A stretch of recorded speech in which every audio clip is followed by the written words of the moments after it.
Okay, so last week I started speaking to you.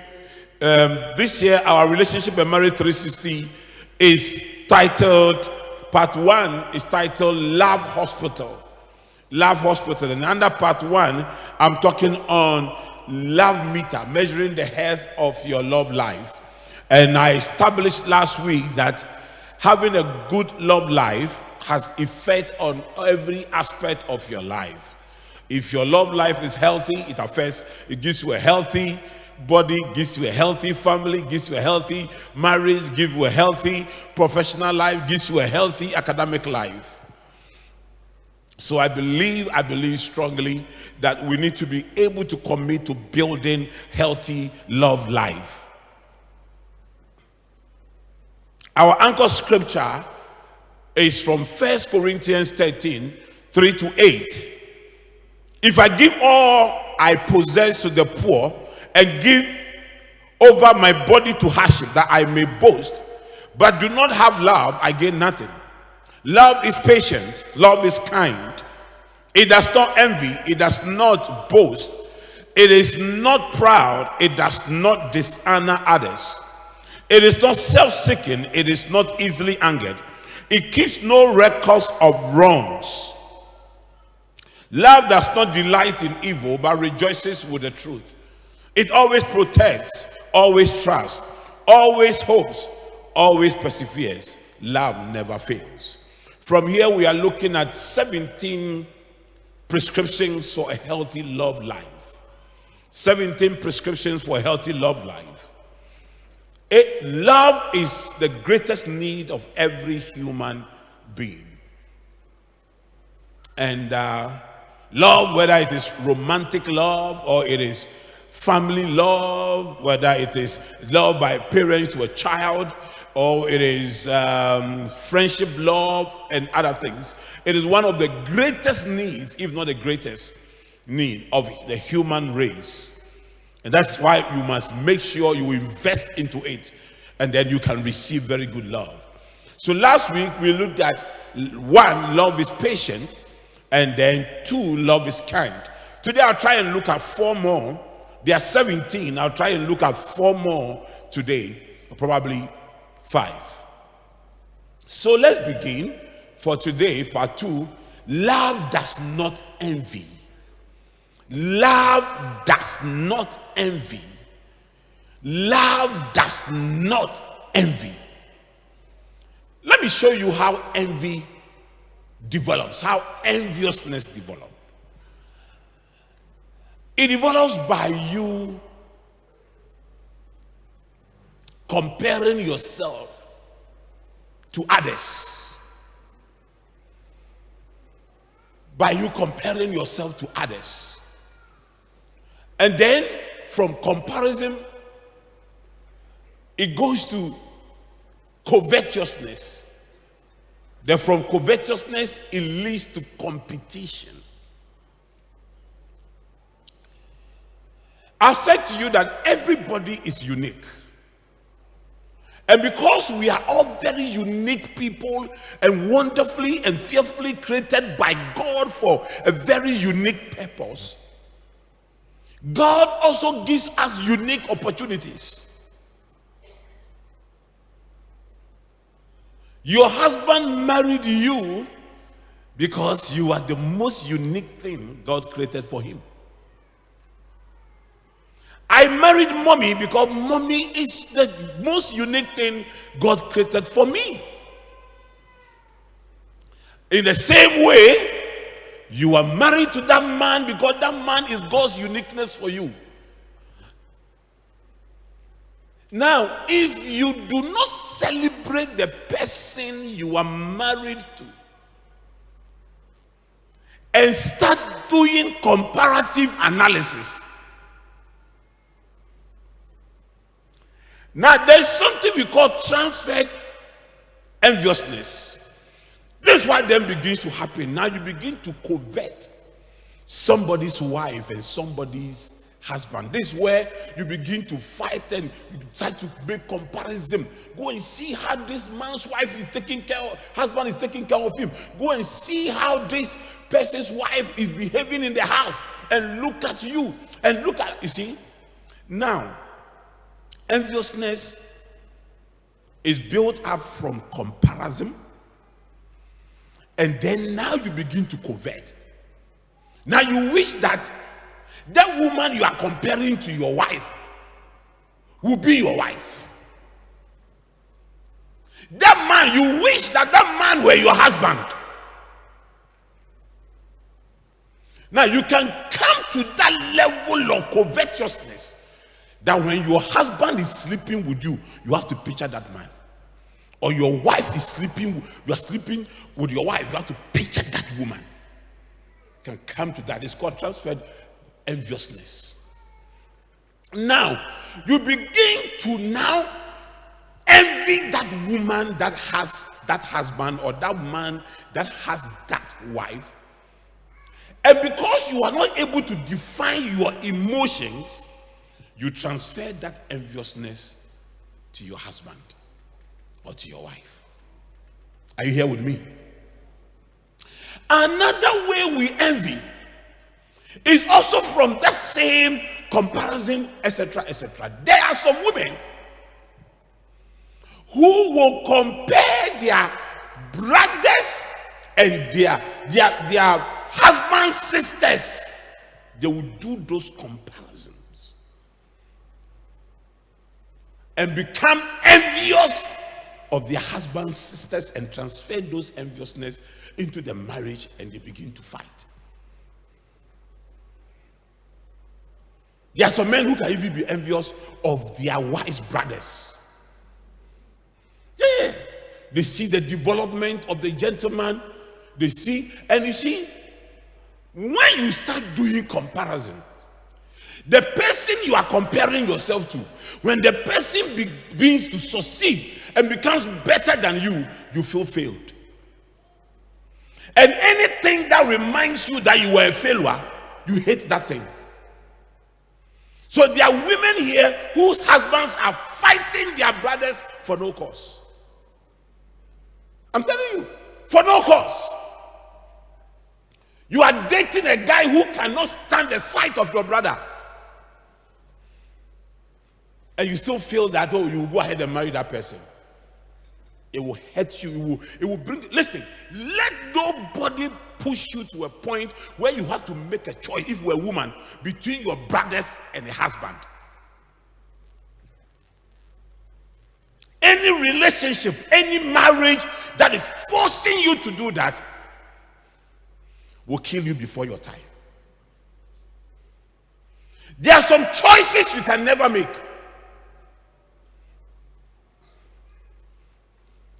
No woman should force you to choose between your sisters and herself. If she came into the marriage with her own enviousness, her own competition spirit, she should die with it.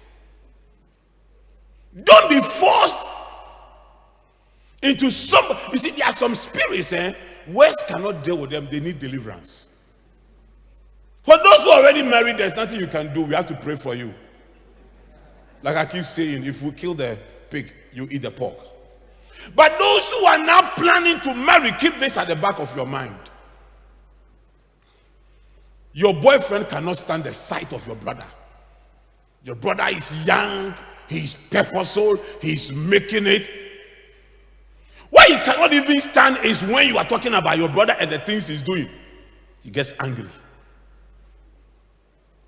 Your girlfriend cannot stand the sight of your sister. No, I don't like her. I don't like her. Why don't you like her? Tell me why you don't like her. She can't just say, I say I don't like her. Why? So I have to explain everything to you. Now it is even more dangerous if the spirit of envy is now between the couple. Now you can find a husband who cannot stand the progress and the development of his wife. There are men like that. They feel threatened. They cannot stand. They cannot face confident men, confident women, progressive women who are committed to developing themselves. That's why some men will force very intelligent women to become housewives. I'm telling you. Some men are so authoritarian that they cannot stand the fact that you are becoming independent of his control. That you're no longer asking for money to buy pad, and that you are earning money now. You're no longer asking for money to go to the salon. You are not buying your own things. They'll make sure that they break everything you have to do to develop yourself. When we once taught the women's fellowship in church on how they should save money. How they should save money. And it says, I was given an example that sometimes I saved money without the knowledge of Bishop. And then anytime Bishop needed money, like when we were buying this place, Mommy had some money that I didn't know, very big money, and she brought it to me and supported me with it. So she was giving that advice. This stupid woman now goes home and tells the husband, hey, Mommy is teaching us to hide money from you people. Then the husband says, you are not going to that women's fellowship again. Any man who is threatened by your independence is a dangerous man for your love life. Are you here? Any boy you are courting who is telling you, give me your, stop going to school, give me the money to go to school. And then when I finish, when we marry, I will also help you to go to school. Why wouldn't he say, go to school, finish the school, and then when we marry, help me to go to school? Because we have this chauvinistic idea that I should be the one in charge.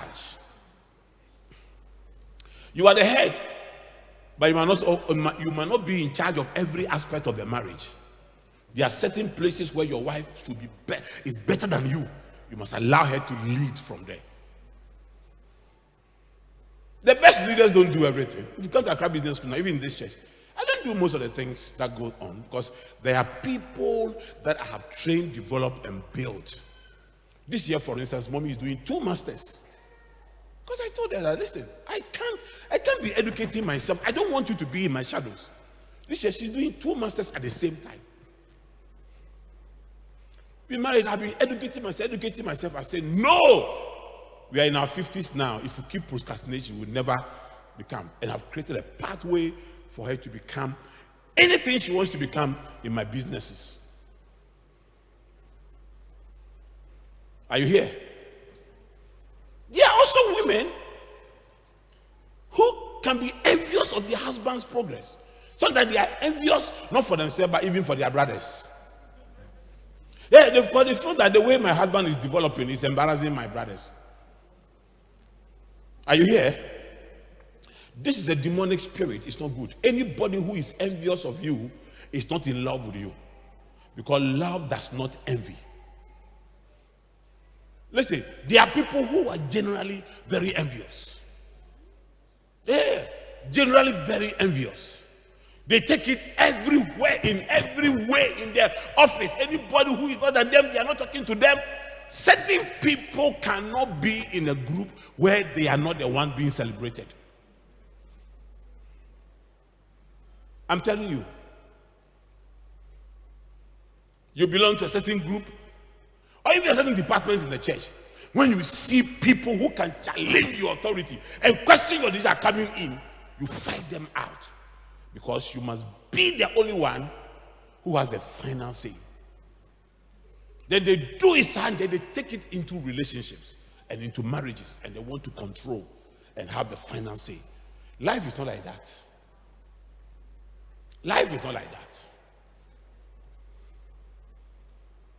I have a team I talk to and the more I talk to my team in the office, these are young guys who joined me from National Service Day. Some came to my office with SSC and now they all have masters. And they have done the work I delegated to them. They have done it. They have become masters of it. Masters of it. They know it more than I do. So if you're in my office, one of the things that will bore you is how often I hold meetings. I hold meetings regularly. Regular meetings, long meetings. Because it allows me to learn from people that I trained, who have become better than me in certain fields. Your ability to let go certain authority you have is a reflection of how confident you are in life. If you can't let go, if you can't share your authority and share your glory with somebody you love, then you are not in love with that person. Your desire for everybody you love is that if you are up there, you want to draw the person to come up with you. I met some young guys who told me years ago that when women become rich, they become arrogant. I see when men become rich, they become humble. Are you here? So don't carry your insecurity. Sometimes your insecurity, you make it a rule, and you want everybody to obey that rule. Love people who want to grow with you. Love people who want to share their glory with you, not people who are competing with you and want to suppress you. Are you here? Love is supposed to be the sweetest thing that will ever happen to you. If it's coming with certain packages like competition, run away from it. Are you here? Celebrate the person you love. Push the person you love up. Get the person out there. Let everybody feel like when I talk about money, it sounds like she's the only person doing the right thing in marriage, in the marriage. I am making a contribution, but I don't blow my own trouble. I celebrate her for what she's brought into my life and into the marriage. Are you here with me? Do you understand? Good. Now, the next thing about love is this. I'll be speaking from here, so please work with me. So love does not boast. Love does not boast. Now, let me show you a scripture. Proverbs 14:23. All hard work brings a profit, but mere talk leads only to poverty. Now, let me start from those who are dating and courting now. I want to redeem you from a guy who will lead you to poverty. People who talk more than they act. And they talk big things but do little things. You are dating a guy for 5 years. You should have finished university, national service by now, with a degree.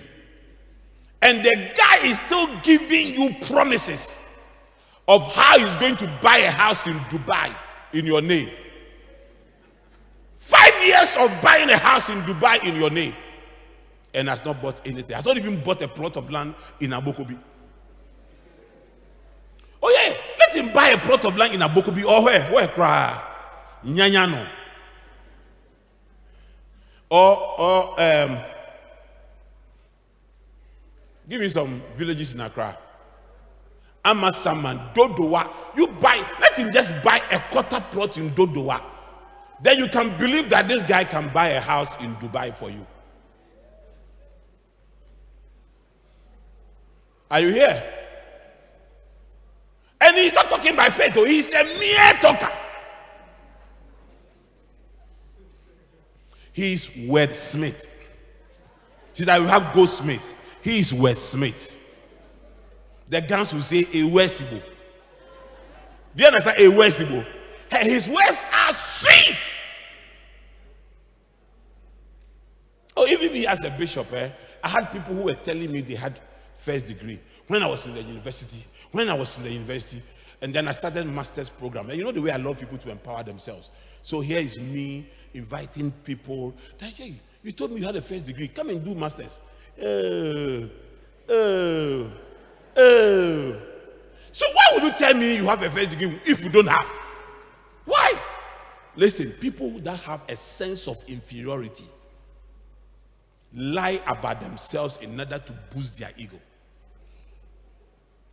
Even those who are boasting about truth, to make you feel useless, Don't fall in love with them. How much more those who are boasting about lies? If the boasting is lie, it's a serious thing. If the boasting is lie, it's a very, very serious thing. Now come and talk about how dangerous lies. If you find out that anybody you are dating has ever lied to you, be careful. It doesn't make sense for a husband to let the wife feel worthless by boasting about yourself, boasting about your sisters, boasting about your family, to reduce the person's family. That is not love. That is not love.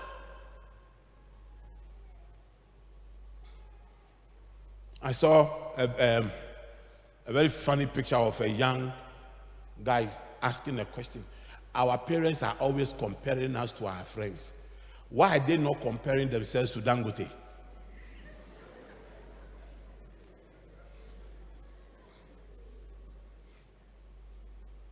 I met a lady whose husband's family made her feel like she was nothing. Hey, the lady came to me crying.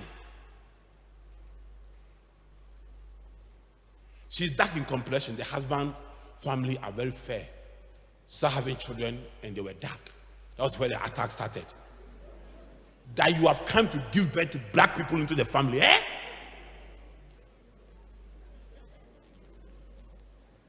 And then we are well educated though. That time she just had O levels. After my conversation with her, I said, for the color of the children, it's God that decides. But listen, be better than them. Beat them. She's today a lawyer. Yeah. Don't allow anyone to run you down and to break your confidence. Never. You know, sometimes you can be talked down upon.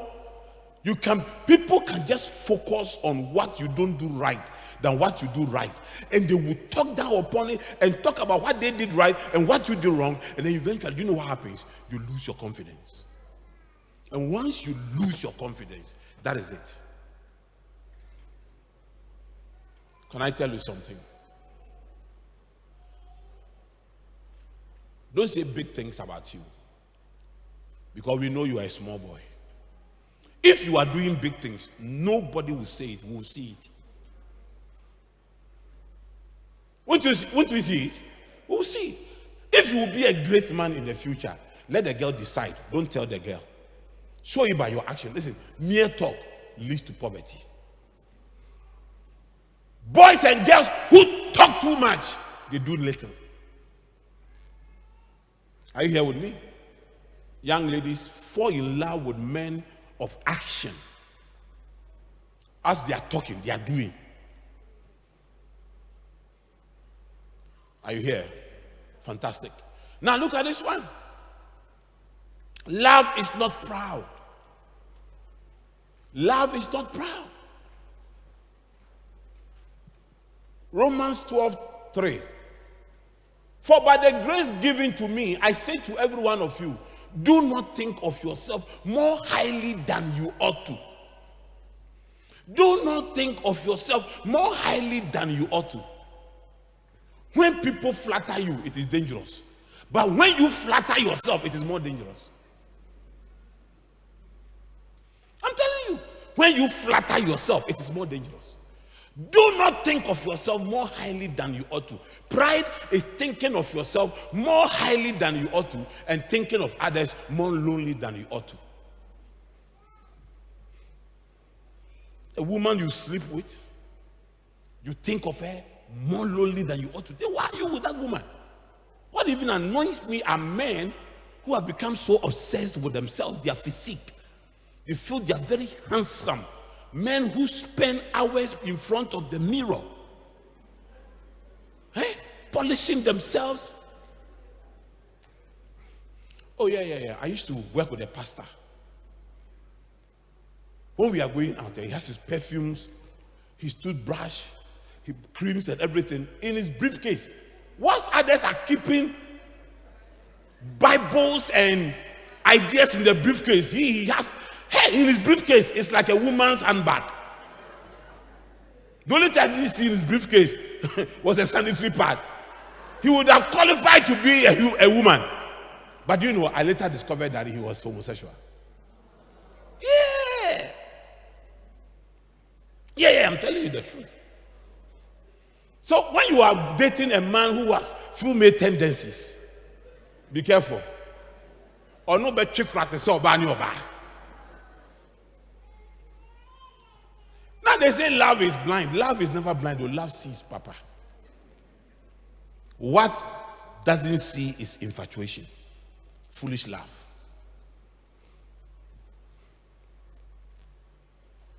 You are so obsessed with yourself. I said, man, do you know what baffles me? When I see men using their pictures, men who are married though, using their own pictures at their DP, when their wives are alive.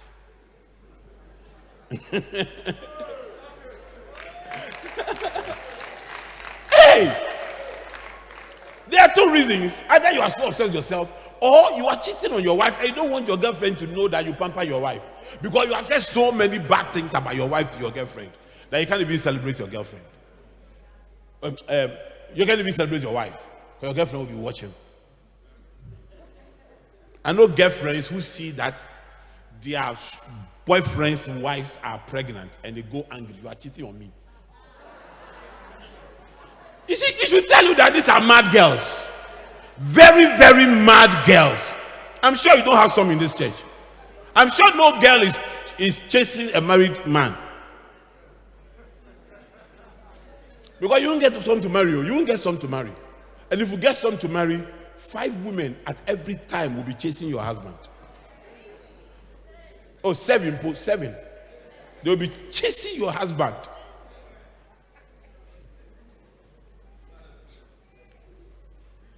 Can see a man who can tell the wife, do you know how many girls like me? You married a madman. Oh yeah. You married, I'm telling you, you married a madman. For your husband to be able to openly tell you, do you know how many girls like me? But why is it a plus if girls like you? Why? Even women, if more men like you, it's because you are cheap. Oh, we used to have a sister when we were growing up in fellowship. This sister say, hey, where's your penny? Where's your penny? This one says last week, this one says last week. I don't like them. I don't love them. If you come between me and my God, I would treat you like an enemy. One day in a meeting where she was saying those things, because we were all greenhorns and she was intimidating us. You know? So one day I said, sister, you know, are you aware that you are not the most beautiful sister in the fellowship? She was stunned to look at me. The most beautiful sisters are not getting proposals like this. I think that you are cheap. The men feel that you are cheap. They can all propose to you. Do you know how she died? That sister who said, if you come between me and God, I will treat you as an enemy. Do you know how she died? She died of HIV/AIDS. That's why you see, I'm afraid of people who pretend they don't love. Hey, me, don't talk to me about marriage. I'm not thinking about it now, cry. And you are a woman, 25. I'm not thinking about it now, cry, sister. You are depressed with it.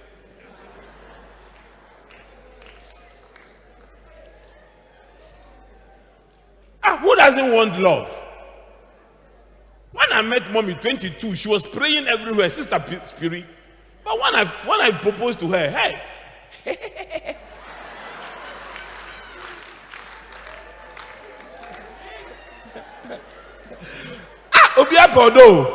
now hey, me, if you talk to me about love, the thing I will do to you, the sister is trying to call your attention that talk to her about love.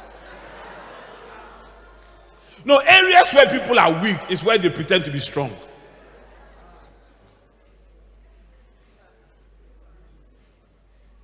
One day a teacher beat me. The teacher was the most wicked teacher in the house. He would beat every student rough. He beat me. I got bruises over my body. My father came to the school. My father said, listen, do you know why you abuse these children like this? It's because you are a weak man at home. Any man that shows strength outside in the way you are showing it is weak at home. True. Some few months later, the man's wife divorced him for being a hopeless man. Oh, yeah. All these very angry men around town and all those. Some of them even show their power in church. When they are weak at home, that's where they go to church board meeting and try to prove the pastor that he is strong. Because you see, you feel guilty that a woman has just messed up your life and you don't have a say in your house. So when you get out, you want to try whether you still have some power left.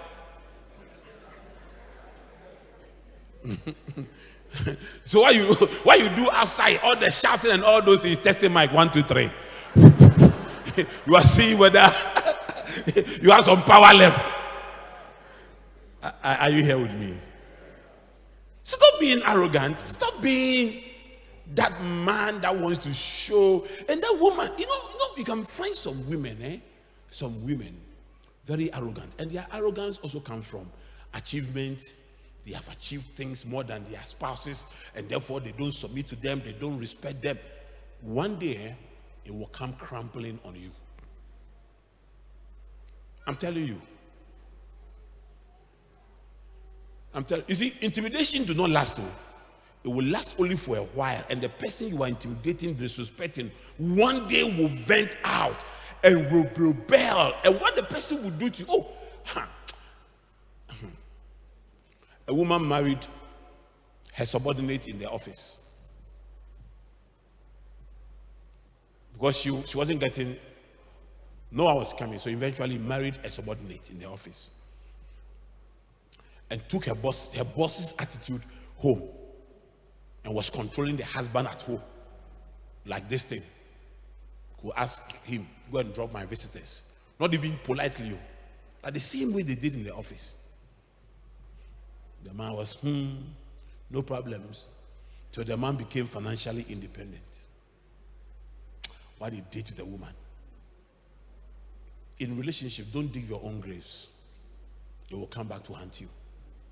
Humble yourself. Humble yourself. Respect people. Just respect people. Honor people. It should come naturally with you if we're a Christian. You were a Christian. It should come naturally with you. For those of you who are very close to me, you know that I don't build circles around me as a bishop. And there are no protocols around me. But you see, the key thing is that there is nobody who has disrespected me. I am free. I am there talking to everybody. If you come, do you know where, apart from my home, the most enjoyable place I find myself is in my office. That's why I can stay within that facility for months without going anywhere, meeting those dynamic, loyal young staff in my office, having conversations. So I don't sit in my office. So that you come and see me. When we were even in our former place where the reception was big, I had a chair at the reception. So that I work from there and have conversations. At the 5th floor, there is one crowded office. That's my favorite area. I go and sit down there, talk to yesterday, I was one of the staff. My lunch was ready. I said, bring it there. I was eating in front of them. If anybody came, we say, Bishop, when you do this, people will disrespect you. When you do this, people will disrespect you. I have tried it several times. I have never been disrespected. I have never been. But you see, there is so much joy in being you. In being you. Let nothing change you. Let money, don't allow money to change you. Don't allow promotion to change you. Don't allow anything to change you. Be the original person God created. It's your originality that is celebrated by everybody.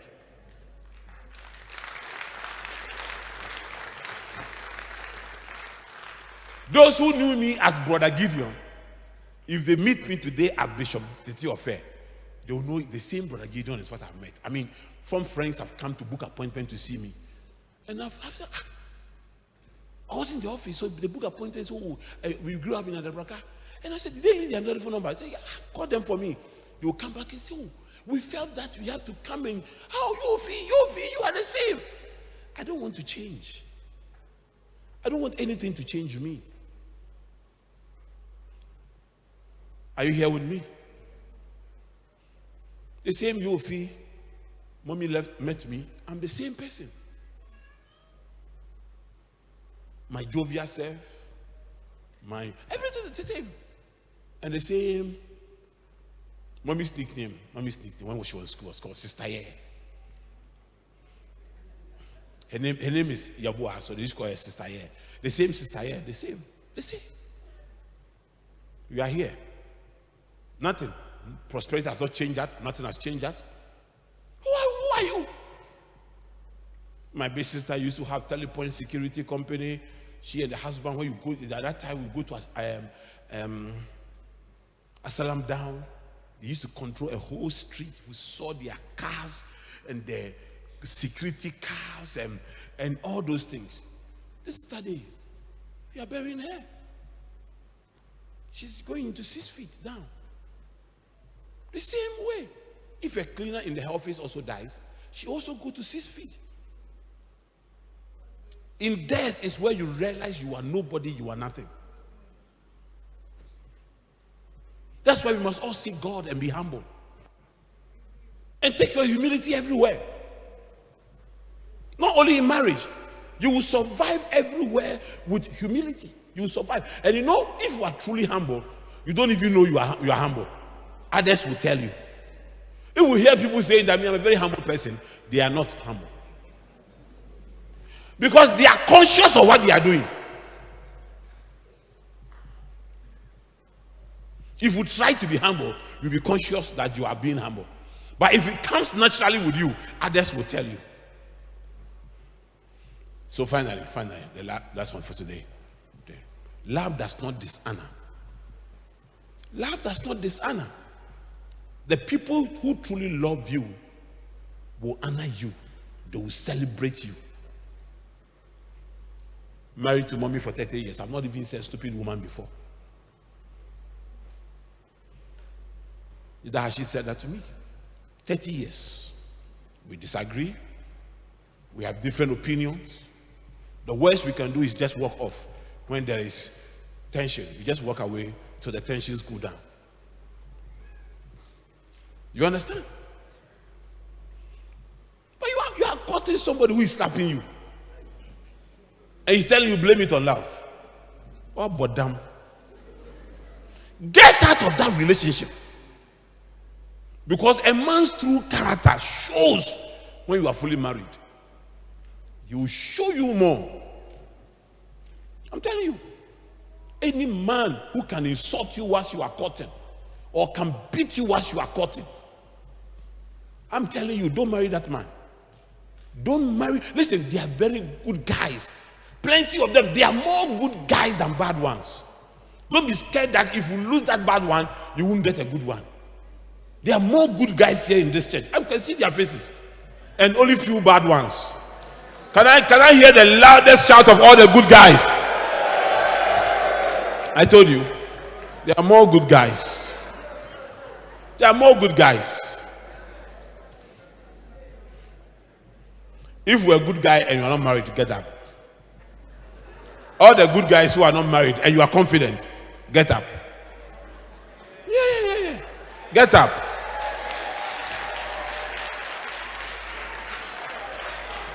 Yeah. Distinguished ladies. Here they are.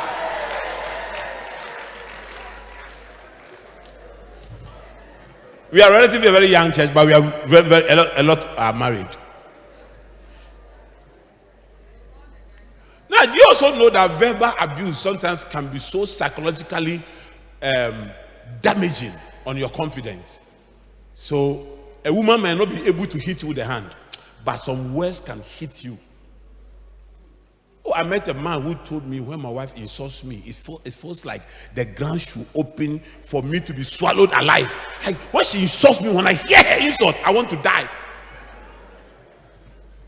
And those insults, they begin from courtship. Show TB. When him said, "Bachampesi ayakaho." Oh, no bachimpo brody ampesi. Asu die chire wo furu se fufu ade acheso.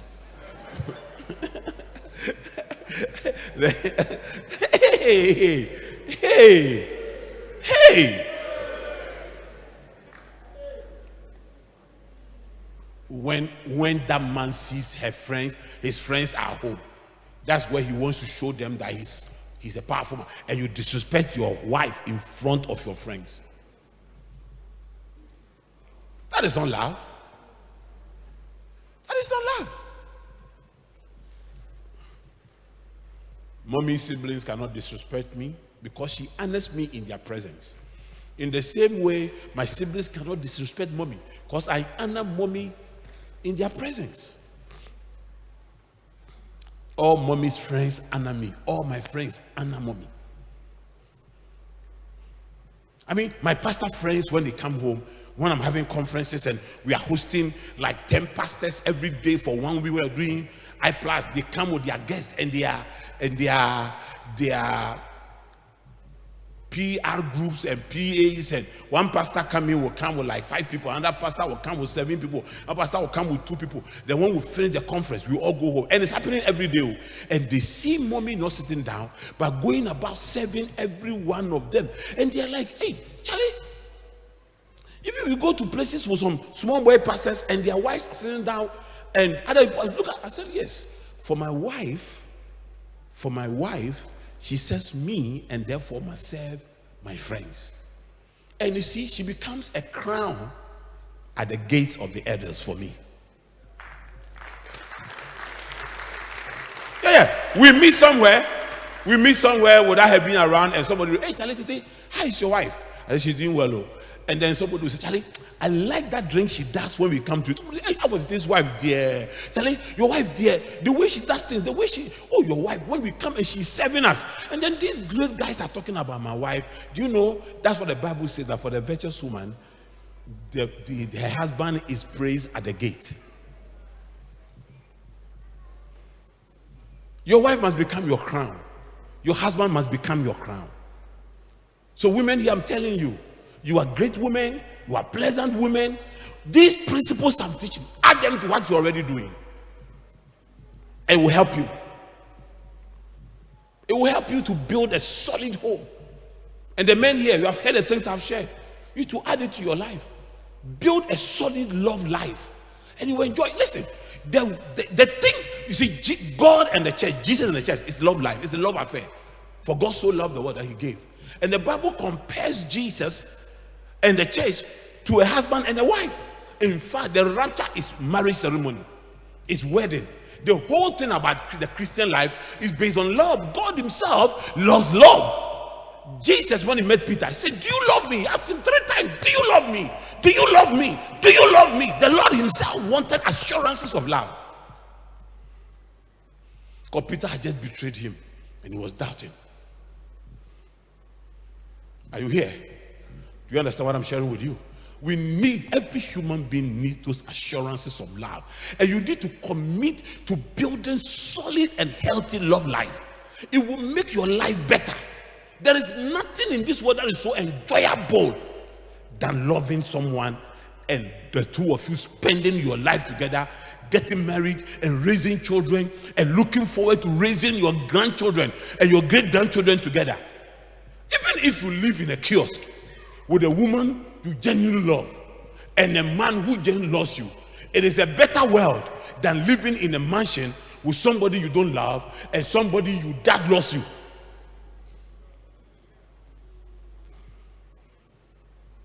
Two enemies cannot spend the same all their life in one room. They cannot. Two enemies cannot.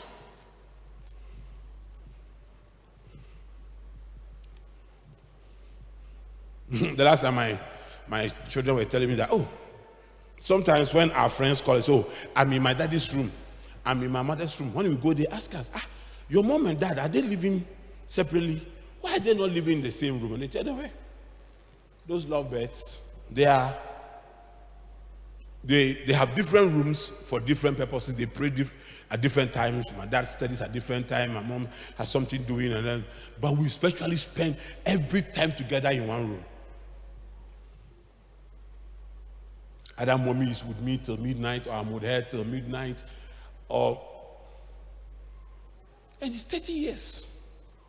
30 years of marriage, because you know what? What you love is as strong as death. If we genuinely love someone, nothing can separate you. Bibi kitu we bi na wofu de no apake na wo ko. Odo ni ho. Odo no ni ho. I'm telling you, the love no day. You know day. That's why small thing the woman they pack, they leave you. You go look for this woman for everywhere. You know day. You won't go off. The woman know the day anywhere. Hey. Where? Why? Where she go there now? Then you are there and then she surfaces.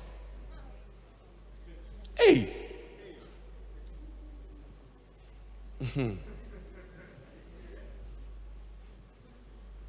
Although you will be door, although he's there with you. But let me tell you where the love is foolishness. Don't go and tell your wife that even if I beat you, stay, because daddy says love stays around. Nonsense. I'm telling you, if a man even slaps you, talk to someone. Talk to someone.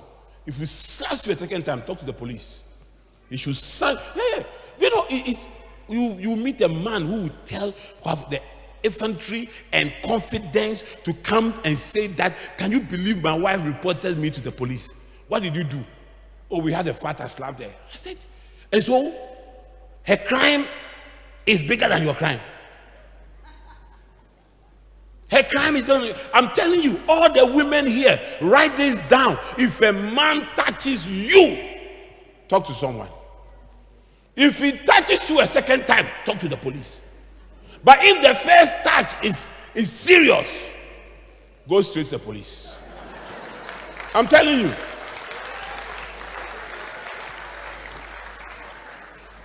Now, one way men dishonor women is that a man who is not married to you, who wants to sleep with you, is dishonor. It's the highest form of dishonor. I'm telling you.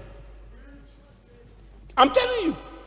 And you are also dishonoring yourself by offering your body, which should be offered as a living sacrifice to the Lord, by offering it to this guy who will not marry you.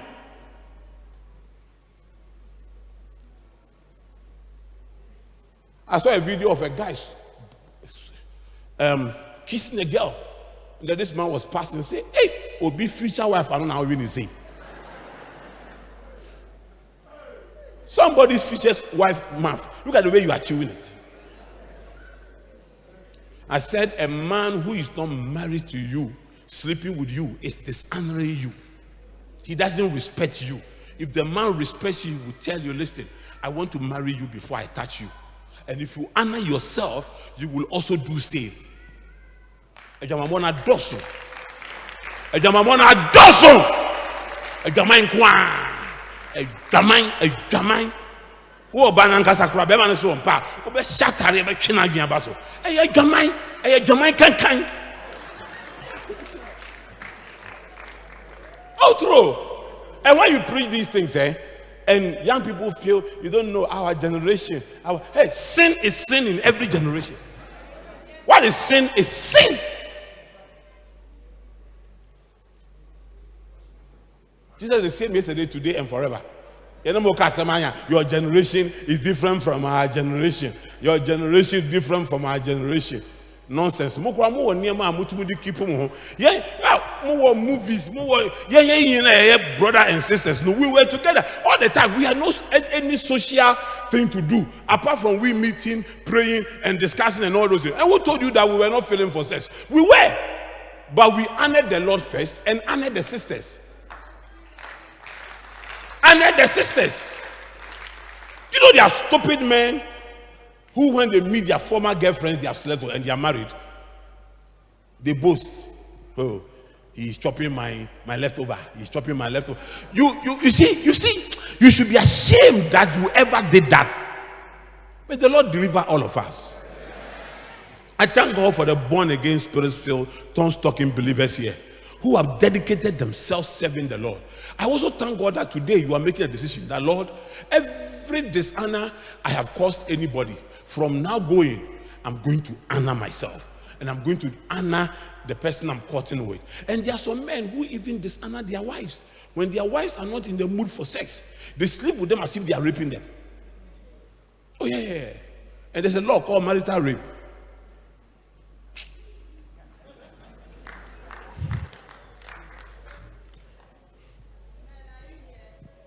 If your husband is coming to sleep with you and he asks it in criticism, don't allow.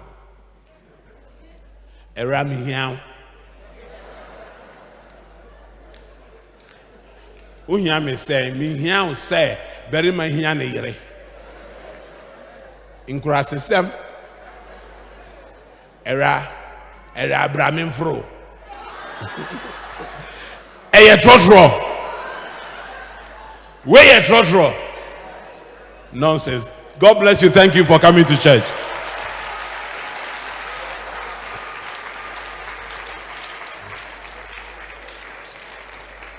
Lift up your voice and pray for your love life. Just lift up your voice and talk to the Lord. Lift up your voice and talk to the Lord.